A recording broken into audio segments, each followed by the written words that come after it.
Hello, and welcome back to the All Out Soccer podcast. Myself, Jeremy Goldstein, and my co-host, Joseph McBride, we're two football fans talking about soccer. We focus on a fusion of the MLS, the U.S. men's and women's soccer teams, and the build-up to the 2026 World Cup. Joe, how are we doing? I'm good, thank you. It's been a very brutal week for Liverpool, so we've been struggling. So thankfully the MLS is keeping me occupied. Yeah, I do like a playoff chase, and we're definitely getting a bunch of those. We're not going to get to all the playoff fun this week. We're going to do a deep dive on the standings next week. And no long intro for me either this week. We're going to talk a little more about the retiring Sergio Busquets and what he has to offer the rest of this MLS season. We'll rapid fire some talking points around the league. We'll touch on the U.S. men's national team and do a little Christian Pulisic deep dive, arguably the best player in Serie A to start the campaign. Then we'll hit on some key World Cup talking points. But first, Joe, Sergio Busquets announced he will be retiring at the end of the season. What a career. It's the end of an era. It really is. I mean, this is a guy that I've watched essentially my whole time I've watched football, or at least can remember it anyway. And he's really, along with loads of players that he played with at Barcelona, as we're aware of, he created this new holding midfield role. He's kind of led a new era in modern soccer. An amazing career. And it's worth saying, just off the bat, 37 years old, he's decided at the end of the season to retire from soccer indefinitely. Really, really sad to see him go, but also I kind of appreciate when players decide, I've had enough now. And this is a guy that still has 8 assists in MLS this season. It's not as if he's, done or completely washed up, but an amazing career. Joined Barcelona as a youth player in 2005. He wasn't there as long as some players, like Xavi Iniesta. Made his full debut in 2008, and he spent 13 years with the club, winning a whole host of trophies and becoming an absolute legend. I think it was 722 appearances off memory that he made, and along the way, 9 La Liga titles, 3 Champions League titles, 7 Copa del Reys, and that was just Barcelona. He was also the pivot in an amazing Spanish team that won the World Cup in South Africa in 2010, and he also made the team of the tournament that year. Just 2 years later, he won the European Championships with Spain. He's one of the most decorated soccer players of this generation. Amazing holding mid. He's even done wonders for Miami since joining there. It's a shame to see him go, but what a career and what a legend. Yeah, he's an absolute hero. I'm sure anyone listening to this has seen a Sergio Busquets compilation of him turning with the ball. It's just something that's really a joy to watch. I'm going to get on to how this fits into Miami for the future. Not this season, but long term. He's here this season. He's going to give everything he has, and obviously Miami in contention for the Supporters' Shields with just a handful of games left to play. Let's talk about his teammates and what this means, and if the Busquets exit could potentially lead to a domino effect of other players. Lionel Messi, his teammate at Barcelona, looks like he's on the precipice of inking an extension to stay in Miami for a few more years. Great, done and dusted. That's the foundation. Who else? Jordi Alba. He signed an extension midway through the season. He came with Busquets in 2023, and the extension will keep him in Miami through the end of the 2027 campaign. That's important to note. Luis Suarez, not currently a DP. That's important. He has a 6-game League Cup span for next season if he were to stay. He's out of a contract at the end of 2025. So I think that would likely mean Luis Suarez is heading out the door. My prediction is Alba will stay, Messi will stay. Rodrigo de Paul, the Argentine midfielder brought over from Atletico Madrid midway through the season, will also stay. So that means they're going to need replacements for a striker and defensive midfield. In terms of DPs, DePaul is currently over on loan with an obligation to buy, which means he doesn't count as a DP spot. There are 3 DP spots as of now are Sergio Busquets, Jordi Alba, Lionel Messi. So DePaul, you would conceive, would slot into Busquets' role, which, unless they can pull some shenanigans out of their derriere, like they always do, Inter Miami, they're going to have to get creative and probably low cost for this transfer, unless it's another loan obligation to buy. So here are some names. I went old because I don't think this is going to be a position Miami are going to spend a lot of money on. Enzo Perez, 39 years old, currently playing at River Plate in Argentina. He was a member of the 2014 World Cup squad alongside Lionel Messi. He was an all-action midfielder. He's moved a little deeper as his career gotten on. He's one option. Leandro Paredes is the splashy option, 31 years old, formerly of PSG and Juventus, who many players remember for, currently at Boca, ranks third in the Argentine First Division in completed passes. He would be a little pricier, but he's the type of name that I would think someone like Miami would want to go to. And if they want to go someone a little cheaper, a little less name, is Rodrigo Battaglia, who's Paredes' partner in crime at Boca. They both sit in a double pivot. He's played at Mallorca. He's played at Alaves. He's played at Sporting. He's played at Braga. He's been around Europe for many years, currently 34. Another holding midfield option who's been on the fringes of the Argentine national team but has never played. This is Argentina FC, and I think Busquets' move will just double down on that. But Busquets, he's around for the rest of the season, and he's still going to contribute. Yeah, and I think he has still a really key role to play. It might even be some sort of farewell charge that maybe rallies them all together and made a big push for the MLS Cup. You never know. They should be looking to win it anyway, in my opinion. And I'm sure we'll get onto it at some point anyway, but big injury to the Philadelphia Union, which has massively shaken up the conference now. Quinn Sullivan obviously out for, potentially till the World Cup, if not longer, which is a massive shame. But it's a massive position to fill moving forward. But in terms of for the rest of this year, they've got some really winnable games until the end of this year. They got Chicago, New England, and Atlanta all at home, which you just assume they're games that they can win. Then they play Nashville away on the final game of the season before the MLS Cup playoffs begin. Depends where they're going to finish. If they win all of those games, you never know. They could be right up there. But Busquets has made the decision. He's a career winner. He knows he's got X amount of games left, and I really think it's going to benefit them. But in terms of the names you just mentioned, I think they definitely have to bring someone in. They've got quite a young defence and they're very talented, don't get me wrong, with Ian Frey and Noah Allen constantly in the back line. They need that pivot to, just help balance the transition from defence to attack. And he's one of the best of all time. So they definitely have big shoes to fill there. Yeah, I still think long-term, the defense is a much, much bigger issue for Miami, considering how much they want to play in transition with all these moments attacking players. As for the rest of this season, we talk about Messi not having motivation at this stage of his career. I think giving Sergio Busquets a parting gift, and it goes against my analytical brain and every fiber of my being, but I think helping Sergio Busquets with a parting gift of an MLS Cup and one final trophy is enough motivation for Messi to really push for this, as maybe he didn't have last season. In 2023, he did have with his arrival to prove the haters wrong with the Leagues Cup win. So I think this is actually a scary sign for Miami's opponents going forward. Yeah, and obviously he's very close to Luis Suarez and his future remains uncertain. If, they're going to know a lot more than we are, if this is going to be his last year. I know he wants to, he said before he wants to retire alongside Messi. Obviously that's out of his control with the contract situation, and his knee's been playing up a lot and the bans that are coming next year. But, let's say that he decides to hang up his boots at the end of this season as well, or at least leave Miami. Could be double parting gift. I think they're definitely going to be going all in for this. I totally agree. Let's move on to some MLS talking points this week. Obviously, Joe mentioned the Quinn Sullivan injury. He's going to be out for a long period of time. That's a blow both to the Philadelphia Union. That's a blow to Quinn Sullivan, his family. Apparently, he's a really nice kid. That's a blow to the U.S. men's national team's hopes going forward. He's someone we thought who could be on the fringes of the national team picture. That's not going to happen anymore. Just devastating news.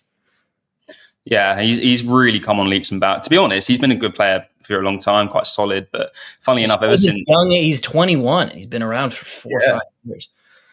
And ever since the emphasis has kind of shifted to his younger brother, Kevin Sullivan, he's just become an absolute force. I mean, the crosses in from out wide have been pinpoint. It's been a real key part of the Philadelphia team and a massive miss for them. But obviously he wants to win the MLS Cup, but more importantly for him maybe and for the US team, he would have been definitely a contender to prove himself in the upcoming internationals. And now he's at massive risk, even if he does return before the World Cup, without having that, long playing time before and improving himself, he might be out now. So massive shame. Moving across the country to LAFC, they were 3-1 winners over St. Louis on the road. You can guess who scored the goals for LAFC. The first one was Dennis Buanga off of a giveaway. The second and third ones were efforts by Heung-min Son. That third goal was Smolnikov found Son at the top of the box, and just no one closed him down and gave him enough time and space to finish coolly. Buanga also had one ruled out for offside. Here's a fun stat. Dennis Buanga and Heung-min Son have scored all of LAFC's last 17 goals. That is the longest streak by a pair of teammates in MLS history. Dennis Buanga said after the match, "I have a good partnership with Sonny. We understand each other perfectly. We create many chances by opening spaces for each other." Dennis Buanga, I think, is one of the best players I've ever seen play in America. Did kind of have the selfish allegations of he just didn't look like he trusted his teammates, especially in transition. And now he has someone he does. And it's really, really exciting. And they do have this little ragtag crew around them. It's really, really fun to see. But that stat of 17 straight is, and I've never seen that between two players in any league, let alone the MLS. It is absolutely bananas. It feels like only last week that Son signed as well, and he's got 8 MLS goals already. And I was just looking as well. I mean, they have a game in hand on the teams above them in the Western Conference, and they can't make up that ground, quite. I think San Diego FC are on 57 points, but they have 4 games left as well. And they're against Atlanta, Toronto, Austin, and Colorado. And if they can win all of those, depending on results elsewhere, there's no reason why they can't make a really late push for that number 1 seed. Oh, I completely agree. They're getting hot at the right time.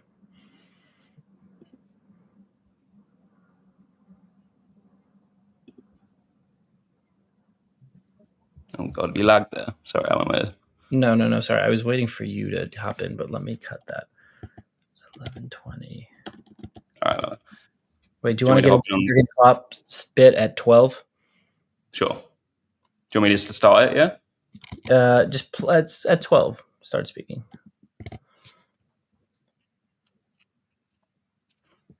There was also a very, very famous face in the New York Red Bulls camp ahead of this weekend as Jurgen Klopp, former Liverpool, Borussia Dortmund manager, was in town. He's obviously the global head of scouting for Red Bull now, and one of the teams that falls under that umbrella is the Red Bulls.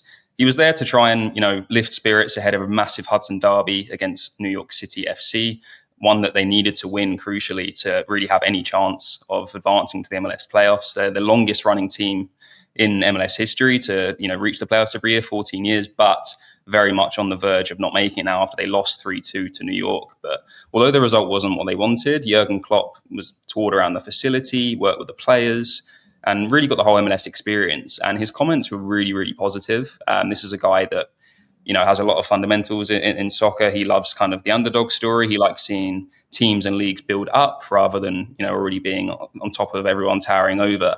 And he really thinks that the MLS is about to boom and grow within the next 5 years, especially after the World Cup. He said, "I'm sure that in 5 years' time, we'll be speaking completely differently about the MLS." He said, "I'm sure it will continue to grow and grow. The kids coming up, they're playing soccer earlier, training better. And obviously, the earlier and the more that you train, the better you're going to be." He thinks that the quality is already really high in MLS, and he expects it to grow even more. And he was even impressed with the facility of the Red Bulls, saying that it's better than a lot of European teams. So all of the foundations are there. We know that, the last decade or so, the amount of talent has improved. I mean, just the players playing across Europe on the US team now, really, really encouraging. And he seems to, have a lot of backing that MLS is going to really, really level up soon. So really, really nice to hear him say those kind of things, obviously as Liverpool fans ourselves, but just encouraging. This guy knows, there's not many more people more knowledgeable than him in terms of where they've been in their career. So for him to say this, and of course he is a Red Bull associate, but, he wouldn't just say that. Anything Jurgen says, you kind of sit up and listen, even though it is bizarre he's in this Red Bull football group, but we will give him the benefit of the doubt. So we're going to spend a lot of time next week focusing on the top of the standings and the playoff picture, the race to get in the middle of the standings. So we thought this week it would be good to look at our friends at the bottom of the MLS picture. Between 24th and 30th in the standings are St. Louis in 24th on 28 points, Toronto right below them, Kansas City, Montreal, Atlanta, DC United, and LA Galaxy. I'm just going to give a little picture of all those teams. St. Louis, we mentioned, just lost to LAFC. Toronto, they're also involved in the conversation somehow. They drew 1-1 with Miami over the weekend. That was a very exciting game. Kansas City in 26th. They were losers, big losers, to the LA Galaxy over the weekend. But Dejan Joveljic, the only good part, the silver lining of Kansas City season, he scored and he chose not to celebrate in front of the LA fans. That was a really classy gesture. Montreal in 27th, they were surprising winners over Charlotte over the weekend. Atlanta in 28th, biggest disappointment of the MLS season, hands down. Arthur Blank, their owner, also the owner of the Atlanta Falcons, he said he's going to pledge $25 million to the Atlanta training facility. That's really big news. EC in 29th, they got pummeled 6-0 to Quinn Sullivan and the Philadelphia Union. Sullivan came off in the first half and holding up the bottom. Big winners of the week, LA Galaxy, but they are still adrift with just 24 points through 31 games. Joe, in your opinion, who is the worst team in the MLS this season? Without a question. Yeah. This season. Well, if you're looking at just statistics, obviously the Galaxy are down there, but they're missing so many key members, as we've said all year. We wondered if they might have a second half kind of surge. That hasn't happened. Also, just want to say, right at the start of the season, I said Atlanta are going to be my dark horses. Might be one of the worst predictions I've ever made in my entire life, but never mind. I picked St. Louis. I'm 1 point ahead of you. You have a game in hand. It's not just the drumming over the weekend. I think DC United are the worst team. Realistically, outside of Christian Benteke, I don't think they have a lot of quality. And I know he's not had his best season. Obviously, the team hasn't at all. But without him, I'd kind of be scared to think where they'd be or how they would have played. And yeah, without him, I just don't see a lot of talent with the Galaxy and other teams in and around. I think there's really good players there and there's potential with others. With DC, I'm really, really fearful for them. And I think they are going to need a massive off-season to rebuild because they can't continue like this. Yeah, we like Gabe Pirani, good player. João Peglo, good player. The defense over the weekend, oh my God. There was that span right after halftime where they were just blitzed by the Union. And give the Union credit, like, this is not the Union aren't a team with like a codified starting 11. There's a lot of it tossing and changing on the front line, and kind of whoever slides in performs well. But oh my God, just awful. And yeah, I think it looks like Benteke is nailed on to leave this summer. Obviously, the Golden Boot winner in the MLS a season ago has battled injuries this season, hasn't played as much. I mean, if you look at their stats, he has all the shots, all the chances created, all the chances attempted. You take him out of that team, and it's scary to think about how bad they'll be. The Galaxy still have a lot of talent, have flashed in some games. They had the brutal stretch to start the season. They at least, I think, showed face decently well in the League's Cup. But I have dramatically more faith in them next season to bounce back than DC United, who I think will be right here towards the bottom of the table once again. I'm sure they will, but I still think it's mad that the both MLS Cup finalists probably, well, one of them obviously is already eliminated, the other basically gone, aren't even going to make the playoffs. I don't think anyone would have guessed that. Is parity good for the league? I don't know. But it looks like one LA team is going to be in contention towards the end. And I think they might have a chance to win it, Hey, if you want to get involved in the conversation, shoot us an email at jeremygoldstein@reachplc.com. Please engage by subscribing to the show wherever you get your podcasts and leave us a like while you're at it. That's the end of part 1 of this week's All Out Soccer, but stick around for part 2 just after this break.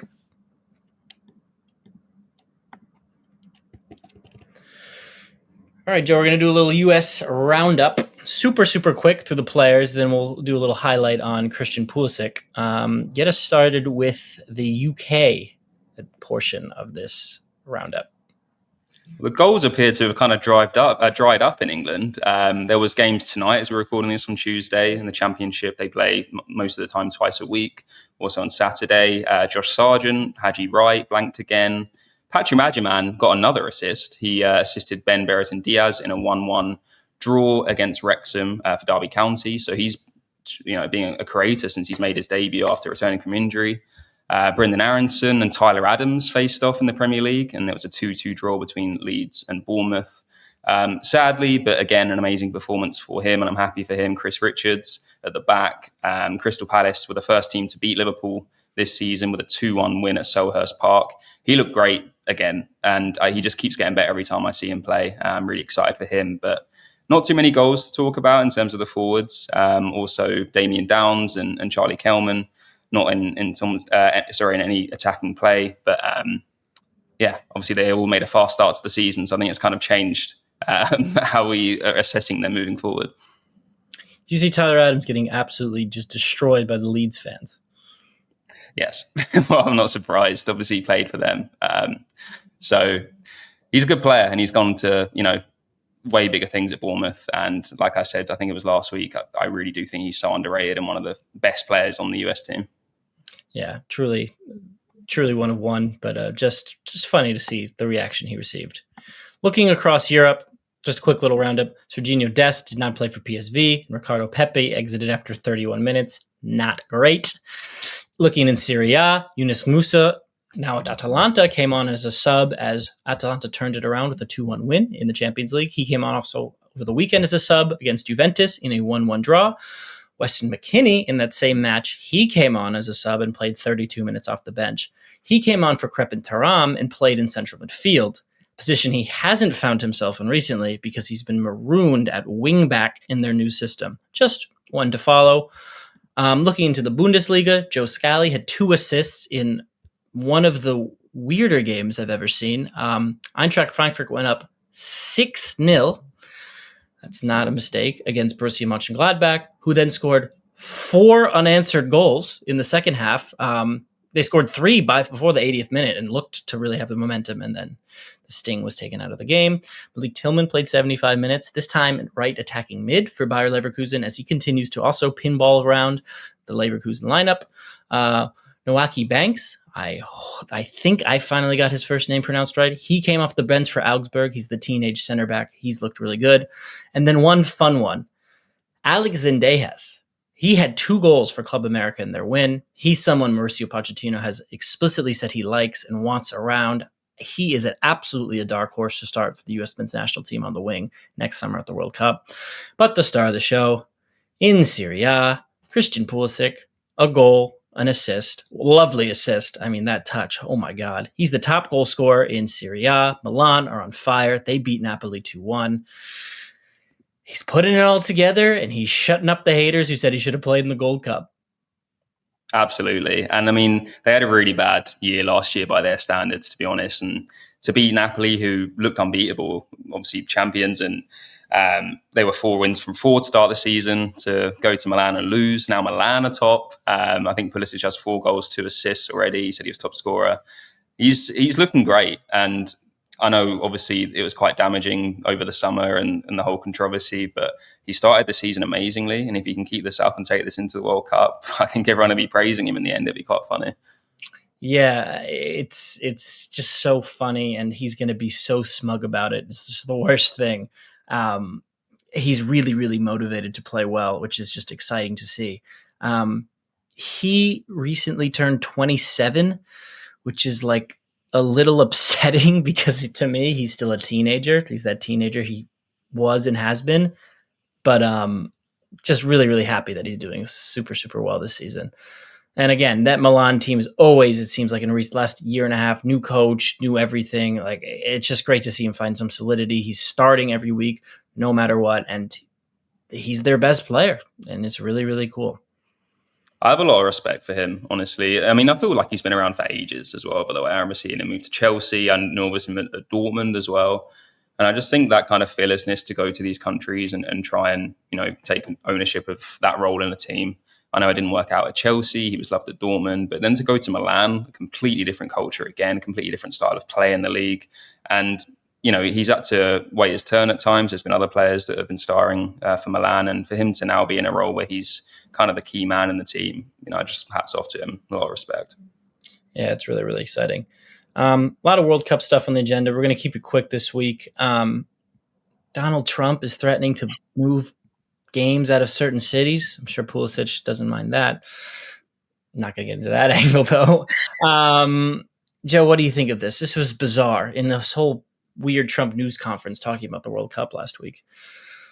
Yeah, I know we don't want to get too political on these kind of things, but Trump's involvement with the World Cup is inevitable. Obviously, they've got the FIFA office in one of his towers now, and he's very tight with Gianni Infantino. But they went through the bidding process like any host country does. in terms of the cities, and they agreed on Atlanta, Boston, Dallas, Houston, Los Angeles, Kansas City, Miami, New York, New Jersey, San Francisco, Seattle, and Philadelphia. And obviously major perks for all of those host cities, but Trump has been going on one recently. He's been in every single press conference. He spoke about how Washington's now becoming a safer place, and he's happy about it. And he seems to now be using kind of the safety and crime rates to threaten cities ahead of the World Cup. He's essentially said that Seattle and San Francisco are run by radical left lunatics who don't know what they're doing. And he's essentially said that he needs to make sure these cities are safe, or he may restrict their rights to host games, which from a logistical perspective at this close to the tournament would be chaos. But it's a shame. Obviously, every single city has their good and their bad parts, and you have to be wary and things like that. But I just don't like seeing the leverage being used against them for something like that. I just feel like with the Club World Cup, it was all about him, which, you know, it was kind of funny, him on stage with the Chelsea players and stuff like that. You know, everyone has their own opinion on that. But I just threatening them, I can't see anything would happen from it. But with Trump, sometimes I just don't know. It's always just a threat. It's a threat, and it's a leverage play, and it's just something he can hold over a city or a state or whatever it is. I don't think it's going to have any legs, you know, fortunately, but it is just something to monitor, just how his involvement in the World Cup going forward. Something he should do probably is move the World Cup final out of MetLife, where it should not be. No soccer games, in my opinion, should be at MetLife Stadium, which is no games should be at MetLife Stadium until they change their core, CORE, which is the name of the turf, at MetLife, which claimed another victim over the weekend, Malik Neighbors on the New York Giants, the New York Football Giants, tore his ACL. Since 2020, he is at least, because you can't quite say who at what game, if it happened at MetLife and they played next week somewhere else, but definitively from games at MetLife, 18 players have either tore their ACL or Achilles in NFL games. And mind you, there aren't many NFL games in a season. This isn't like a 162 baseball schedule. This is a short football season. Football is a contact sport. You understand that. But that is an alarming number. This has been flagged by NFL players, soccer players who've played at MetLife, anyone. And that's an alarming number. And it's an embarrassing number, because this is what the world is going to think about soccer in the United States is they don't care about player safety. They prioritize profit over safety, which in this country often is the case. It's going to be at MetLife. You know, I say it tongue-in-cheekly, Trump should move it. Let's see the plan for the turf next summer, but it is just something to monitor going forward. Yeah, I'm interested to see what they do, because, I mean, first and foremost, I'm quite passionate about this subject. I've thought for a long time artificial turf, you see the data, as much as people try and ignore it. The amount of muscular injuries and non-contact injuries is so much more frequent than on natural grass, where, you know, your feet and everything react to the natural surface. It was a shame seeing Neighbors go down, such a talented player. I remember being at the Super Bowl and they had an NFLPA meeting. 91% of players have voted to have natural grass, and it's been ignored. You know, this is another instance where players are speaking out about it and pushing for change. John Mara, who sadly for him, the Giants owner, announced that he had cancer this week. So condolences to him, and, you know, thinking of all of them. But he's just said logistically it doesn't make sense to have grass in MetLife because two teams play there, the Jets and the Giants. They have concerts, all these type of things. So his perspective is just it's not practical to have grass there. But obviously in FIFA rules, you have to play on a grass surface. At the Club World Cup, they kind of approached that from a different angle, and they laid a grass surface over it. But we were at some Club World Cup games and we spoke to players about it. They all said that the ball reacted differently. It kind of felt like they were on a carpet with something underneath, which was also odd. I went to a Dortmund game against Fluminense, and Pascal Gross just said it's a completely different pitch to anything I've ever played on. At the time, he said he has no excuses. You have to adjust to the conditions, but he wasn't happy. Chelsea as well, Reece James said that it was a bizarre surface. The ball bounced odd. It sometimes just stopped moving as well. They need to put grass in. It needs to be an NFL thing. It needs to just be a professional sports thing, in my opinion. Obviously, that means a lot more finances and a lot more maintenance. But, you know, when you've got the best players in the world coming, for this big tournament, this massive opportunity. I just think they got to do it properly. Sometimes it can create more problems. Trying to find ways around it and loopholes when sometimes it's just better to do it properly. Yeah, completely agree. Just a story to monitor looking ahead. That just about wraps it up for this week's All Out Soccer. He's been Joe McBride. I've been Jeremy Goldstein. We hope you can join us again on the next episode. Or as Thomas Muller would say, Auf Wiedersehen. See ya.